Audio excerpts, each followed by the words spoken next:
சாய்ராம், என் அன்பு செல்லமே, என்னுடைய தங்கமே, உன்னை நான் ஒரு முக்கியமான விஷயத்தை சொல்லத்தான் நான் இப்பொழுது உன்னை தேடி வந்தேன். உன்னை அழைத்தேன்.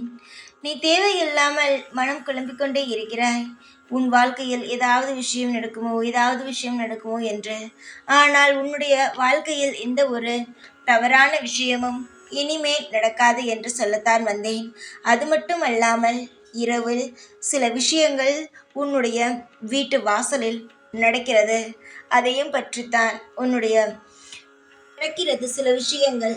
அதை பற்றியும் தான் நான் சொல்ல வந்துள்ளேன். என்னுடைய அழகான தங்கமே, உன்னுடைய வாழ்க்கையில் நிறைய பிரச்சனைகள் எல்லாம் இருக்கத்தான் செய்கிறது. அது எல்லாவற்றையும் மறைத்து தான் உன் தெருவில் இருப்பவர்களிடமும் சரி, உன்னுடைய உறவுகளிடமும் சரி நீ பழகுகிறாய். ஆனால் அவர்கள் எல்லோரும் என்ன நினைக்கிறார்கள் என்றால், நீ பெரிய பணம் வைத்திருப்பவள், நீ நிறைய செய்பவள், அதை நீ எல்லாவற்றையும் மறைத்து தான் பேசுகிறாய், பழகுகிறாய் என்று அவரவர்கள் ஒவ்வொரு விதமாக நினைத்து கொண்டு உன்னுடைய வாழ்க்கையில் தேவையில்லாமல் சில விஷயங்களை செய்கிறார்கள். முக்கியமாக இரவு நேரத்தில் உன்னுடைய வீட்டில் பக்கத்தில் இருப்பவர்கள் எல்லாம் என்ன தெரியுமா செய்கிறார்கள்? நீ உன்னுடைய வீட்டு வாசலில் இருந்து ஆனால் நான் சொல்லும் விஷயத்தை எல்லாம் நினைத்து நீ கவலைப்பட வேண்டாம். எல்லோருக்கும் நான் இருக்கிறேன். ஏன் இதை சொல்கிறேன் என்றால், இப்பொழுது உன் வீட்டு வாசலில் இதெல்லாம் நடக்கிறது உனக்கு தெரியாமல் என்று ஏன் சொல்கிறேன் என்றால், நீ தெரிந்து கொள்ள வேண்டும். இதெல்லாம் தெரிந்து கொள்ள வேண்டும். உன்னுடைய வீட்டிலும் என்ன நடக்கிறது என்பதை நீ அறிந்து கொள்ள வேண்டும் என்பதற்காக மட்டும்தான் சொல்கிறேனே தவிர மற்றபடி உன்னை பயமுறுத்துவதற்காக அல்ல. உன்னுடைய வாழ்க்கையில் பிரச்சனைகள் இருக்கிறது, அதை சமாளிப்பதற்கு எனக்கு தெரியும். எதற்கு சொல்கிறேன் என்றால், நீ இதெல்லாம் உன்னுடைய வீட்டு வாசலில் நடக்கிறது, மற்றவர்கள் இதெல்லாம் செய்கிறார்கள், நீதான் இதை பார்த்து சுதாரித்து கொள்ள வேண்டும். எல்லோரும் நல்லவர்கள், எல்லோரும் நமக்காக எல்லா விஷயத்தையும் செய்வார்கள் என்று நம்பி ஏமாந்து விடக்கூடாது என்பதற்காகத்தான். நீதான் சாதாரணமாகவே ஒரு பொய் சொல்கிறார்கள் என்று தெரிகிறதா என்னவோ, எனக்கு அது தெரியவில்லை. ஏதாவது ஒரு சின்ன விஷயத்தை சொன்னால் கூட நம்பி விடுகிறாயே. நீங்கள் ஒரு பிடிக்காத ஒரு விஷயம் என்று வைத்துக்கொள். உனக்கு அது பிடிக்கவே பிடிக்காது. அந்த விஷயத்தை நீங்கள் செய்தால் உங்களுக்கு நன்றாக இருக்கும் என்று சொன்னால், நீ உனக்கு பிடிக்காது என்பதை மறந்து விடுவாய். ஓ, நமக்கு இது செய்தால் நன்றாக இருக்குமோ என்று நினைத்து நம்பி விடுவாய். அதெல்லாம் அவர்கள் உன்னை மயக்கும் ஒரு பேச்சுதான். நீ இப்படிலாம் பேசினால் அவர்கள் செய்யும் தவறை நீ கண்டு கொள்ள மாட்டாய் என்ற ஒரு பேச்சு தானே தவிர யாரும் உண்மையானவர்கள் கிடையாது. சிலர் இருக்கிறார்கள், உண்மையானவர்களாக இருக்கிறார்கள். ஆனால் அவர்களுக்கு இங்கு மரியாதை கிடையாது. உண்மையாக இருப்பவர்கள் எப்பொழுதும் யாரையும் எப்பொழுதும் நீங்கள் இதை செய்து பாருங்கள், அதை செய்து பாருங்கள் என்றெல்லாம் சொல்ல மாட்டார்கள். அவரவர் வேலை பார்ப்பார்கள். சொல்ல போனால் உன்ன மாதிரி நீயும் யாரிடமும் போய் இந்த விஷயத்தை நீங்கள் செய்து பாருங்களேன் என்றெல்லாம் ஒரு விஷயமாக போய் பேச மாட்டாய். உன்னுடைய வேலை என்னவோ அதை பார்ப்பாய், உன்னுடைய வாழ்க்கை என்னவோ அதை நடத்துவாய். இதுதான் யதார்த்தம். ஆனால் ஒருவனை கவுப்பதற்காகவே சிலர் நீங்கள் இப்படி இருக்கிறீர்கள், அப்படி இருக்கிறீர்கள் என்று அவர்களை பேசி அந்த பேச்சாலேயே மயக்கி அவர்களை வாழ்க்கையில் தன் பக்கம் இழுத்து விடுவார்கள். என்னுடைய தங்கமே, அதெல்லாம் இருக்கட்டும். ஆனால் உன்னுடைய வாழ்க்கையில் உன்னுடைய வீட்டு வாசலில் என்ன நடக்கிறது என்பதை தெரிந்து கொள்ள வேண்டும் அல்லவா? சொல்கிறேன், தெரிந்து கொள்.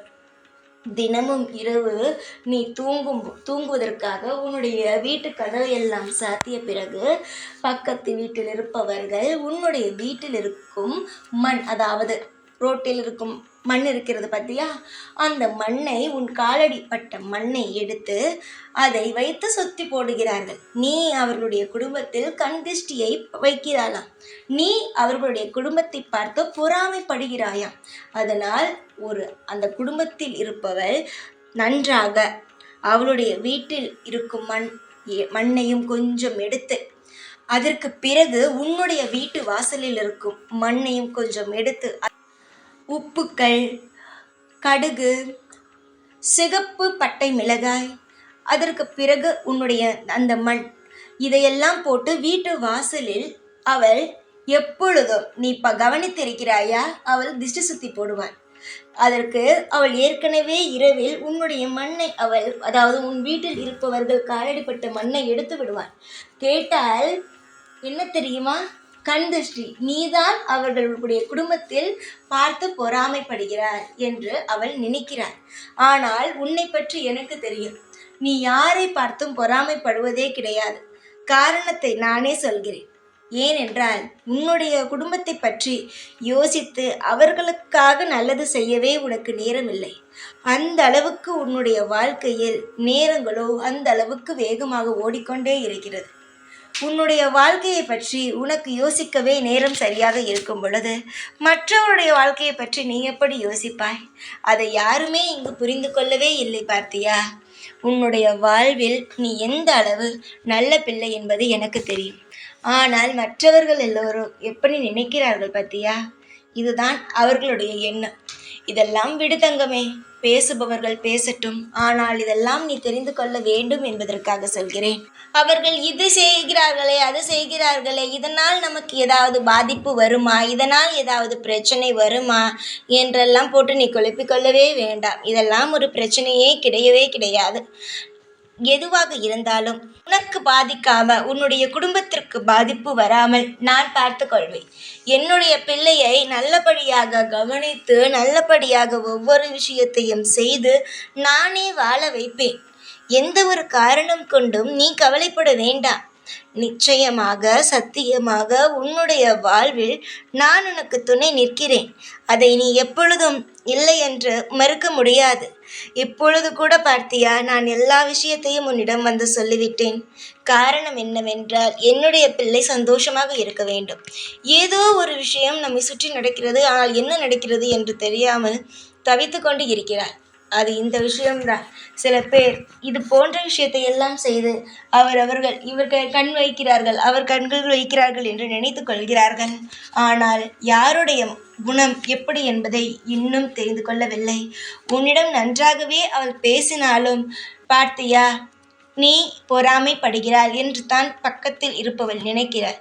இது போன்று தான் தங்கமே, யார் மீதும் அளவு கடந்த ஒரு நம்பிக்கையை வைக்கக்கூடாது. பேசலாம், பழகலாம், ஆனால் முழுமையாக இவர்கள் எந்த தவறுமே செய்ய மாட்டார்கள், இவர்களால் எந்த பாதிப்புமே வராது என்பதை நினைக்கக்கூடாது. அவர்களுடைய எண்ணங்கள் எப்படி என்பது உனக்கு தெரியாது. புரிகிறதா? நீதான் நினைக்கிறாய் எல்லோரும் நல்லவர்கள், எல்லோரும் இந்த விஷயம்தான் செய்கிறார்கள், அந்த விஷயம்தான் செய்கிறார்கள் என்று. புரிந்து கொள், எல்லோருடைய மனநிலைமையும் வேறு. நீ ஒன்று நினைக்கிறாய் என்றால் அவன் வேறொரு விஷயம் நினைக்கலாம். பொறுத்து நிதானமாக இரு. இதனால் உனக்கு ஏதாவது பிரச்சனை வருமா, அவள் என்னுடைய மண்ணை எடுத்து அவள் சுற்றி போடுகிறாளே, இதனால் ஏதாவது பிரச்சனை வருமா என்று கேட்டால் வரவே வராது. இது பொதுவாக ஒரு செய்யும் ஒரு விஷயம்தான், கண் திருஷ்டியை கழிப்பதற்கான விஷயம்தான். ஆனால் நான் சொல்வது என்னவென்றால், உன்னுடைய மண்ணை எடுத்து அவள் சுற்றி போட வேண்டும் என்ற அவசியம் கிடையாது. ஏனென்றால் அவளை பார்த்து நீ பொறாமையோ கண் வைப்பதோ கிடையவே கிடையாது. அவள் அப்படி நினைக்கிறாள், உன்னுடைய கால் மண்ணை எடுத்து அவள் சுற்றி போடுகிறாள். இது மட்டும்தான் நான் உனக்கு சொல்ல வந்தது. அவள் சுற்றி போடுவதனால் உன்னுடைய குடும்பத்திற்கோ உனக்கோ எதுவுமே ஆகாது. புரிகிறதா? அதெல்லாம் நினைத்து பயப்பட வேண்டாம். உன்னை சுற்றி தவறாக எந்த ஒரு விஷயமும் நடக்கவில்லை. நீ எதுவாக இருந்தாலும் சுதாரித்துக்கொள். அளவுக்கு மீறி யாரையும் நம்பாதே.